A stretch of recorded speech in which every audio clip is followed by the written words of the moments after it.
Welcome to our first podcast of 2017. This is John from Share Talk. I'm with Mick Billing, CEO of Thor Mining, ticker THR on the London Stock Exchange. Hi Mick, good to see you. G'day, John. Nice to talk to you again, and Happy New Year to you and all the listeners. Thank you very much.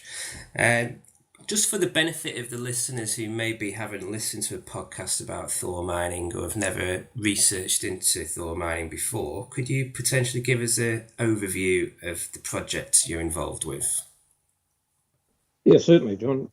We at Thor have two principal projects, both tungsten focused. The first of those, and the most established of those, I guess, is Molyhill in the Northern Territory, pretty close to right in the middle of Australia, and we believe that is ready for finance. We have done all the feasibility work. We've got a resource, we've got a reserve, we've got environmental approval, all of those things.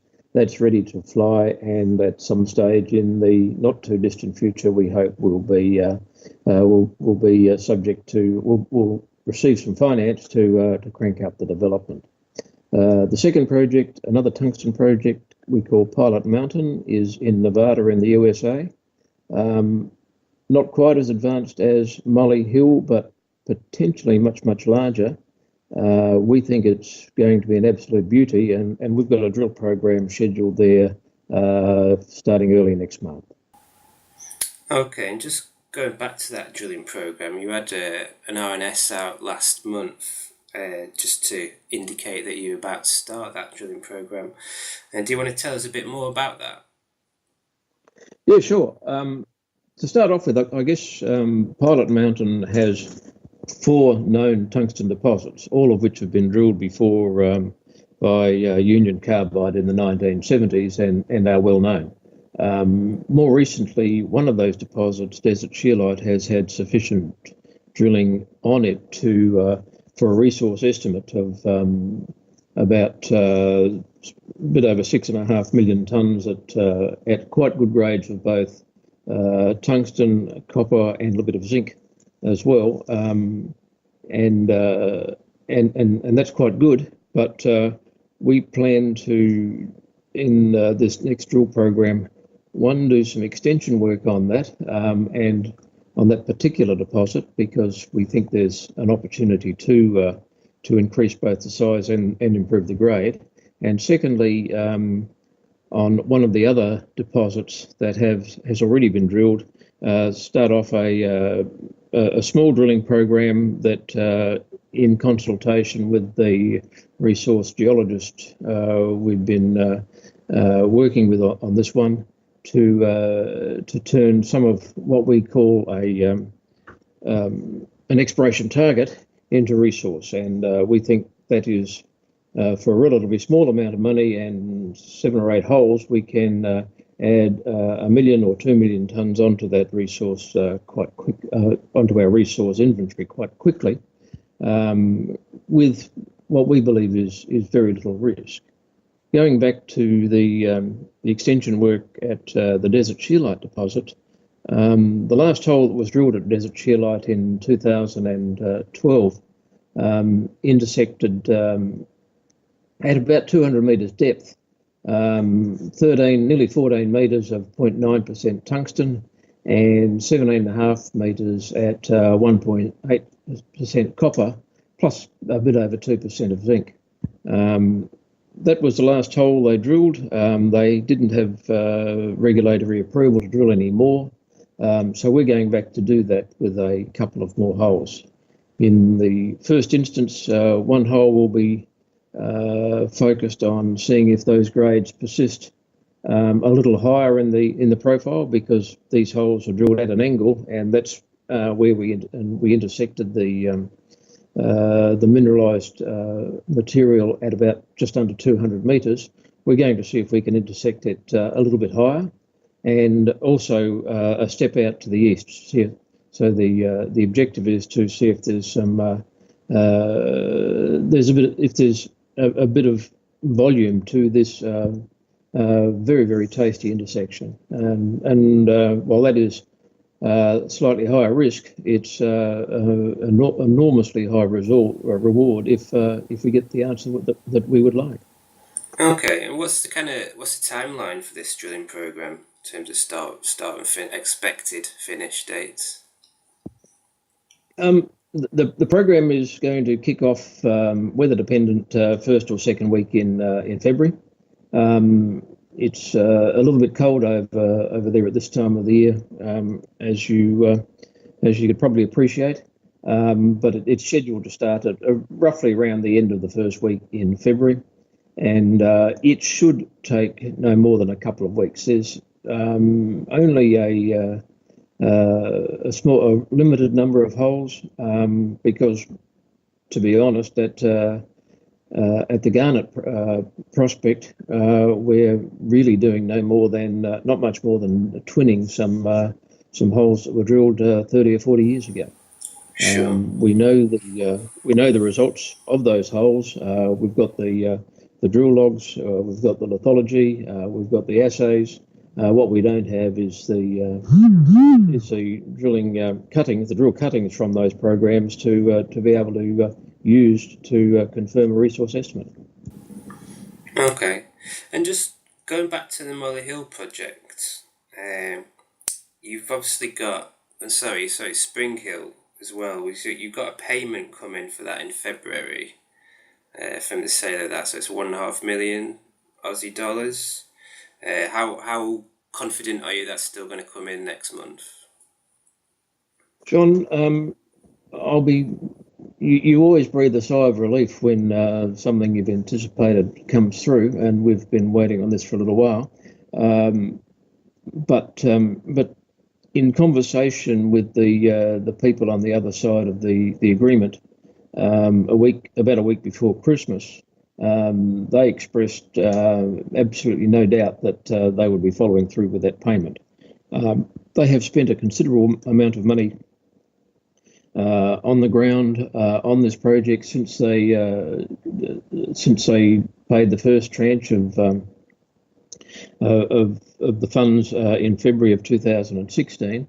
They've done a lot of drilling. They've done check assays that have confirmed and I think extended the mineralisation. They have had discussions with a nearby processing plant for toll treatment of the ore, and they have been working on regulatory approvals. While these things are not a guarantee, they are certainly an indication that they are working very hard at making this a good project for them, and I'd be very surprised if they don't follow through with that plan. Okay, so essentially there's no reason for it not to be coming in at this stage. Not at this stage. I'm quite confident, but as I said a moment ago, you always are much happier when the money's in the account rather than in the other person. Yeah, sure. I mean, so going back to Molyhill then again, I've got some questions from shareholders, if you're okay to answer these for us. Yes, sure. So I've been asked, are you looking to increase the net present value at Molyhill, and if so, what are you doing to increase that?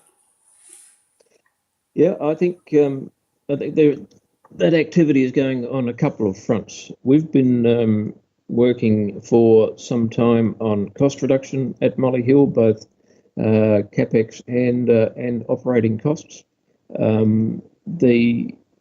The biggest contribution in recent times has been from power generation. Molyhill is quite remote, and we have to generate our own power at site. The nearest point for an electricity grid is probably about 3 hours away. So we have to generate our own power, and the original feasibility study was doing that with diesel-powered generators. Now we've had a win from 2 points here. One is the price of diesel has dropped dramatically since the original feasibility study with the oil price. When the oil price when we did the last update of the feasibility study, the oil price was around $100 a barrel. It's now about half that. Diesel prices have dropped, not by 50%, but certainly by over a third, and we're factoring that in.